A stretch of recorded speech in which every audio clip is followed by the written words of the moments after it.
We are now going to study another type of radical function. In this slide, we will look at the parent cube root function. So let's make a table so we can have some ordered pairs for the graph later on. So this is x, and this is y. Y is equal to the cube root of x. Okay, so let's think of some convenient values. Earlier when we were doing square roots, we said it's convenient to use those that are perfect squares.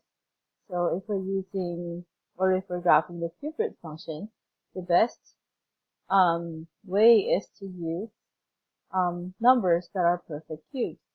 Unlike square roots, cube roots may be defined even if the number under the radical sign is negative. So let's say, for example, -1. So the cube root of -1 is -1 because -1 times -1 is 1. But when you multiply it again by another -1, it will become negative. 0 is also possible. The cube root of 0 is 0. And then 1, the cube root of 1 is 1. So let's try to graph those ordered pairs. When x is -1, y is -1. When x is 0, y is 0. When x is 1, y is 1. Alright. So let's find another number, another positive number here. Let's try when x is equal to 8 because we know that x equals 8 is a perfect cube. So 8, the cube root of x. So the cube root of 8 is equal to 2 because 2 times 2 is 4 times 2 is 8. Now similarly, if we use -8, the cube root of -8 is -2. So using those ordered pairs, when x is 8, so +2. When x is -8, -2. So you can kind of see the shape of the graph. It follows like a snake-like pattern, right? It's very hypnotizing. Okay, so there you go. Anyway, so you can make like a better version of that on your paper. So this is how the graph of the cube root function looks like. Let's go ahead and go to decimals and graph that one. So you can see a better version. So y is equal to, you can find the cube root function here. So go to functions, miscellaneous, click on that, then put your index, which is 3, because you're finding the cube root, right? And then put x right there. Okay, so this is the graph of the cube root functions. As you can see here, the cube root of 8 is 2, and then the cube root of -8 is -2. So since this graph is continuous for all values of x, whether it's negative or positive, then the domain is actually all real numbers. You can also go from negative infinity to positive infinity.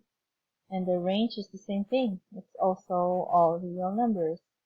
Minus infinity to positive infinity. So those are the properties of the parent cube root function. Just make sure that when you're making a table of values, use convenient values of x to find ordered pairs. Now when you are transforming cube root functions, we follow the same rules as in the square root functions. In fact, the rules for transformation, works for whatever type of functions. So let's see, let's talk about this. For number 1, compare this to the graph of the parent cube root function. So let's describe the effect of that negative and that +2 over here.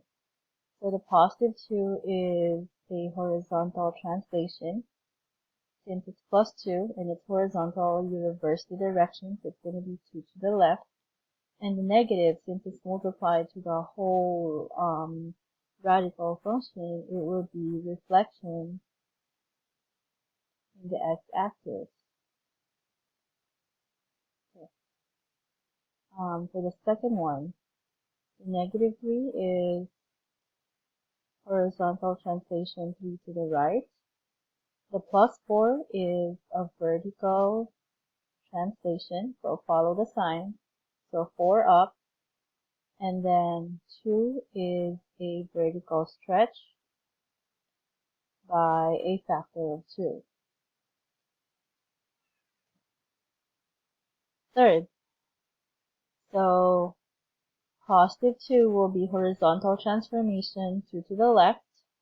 This will be vertical translation 4 down. The negative is reflection in the x-axis, and this is vertical shrink by a factor of 1/2. And then for number 4, if you rewrite this one, cube root of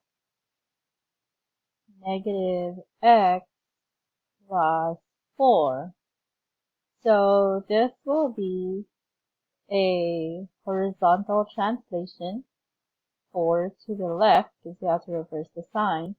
And since your variable is multiplied by negative 1, this will be reflection in the y-axis.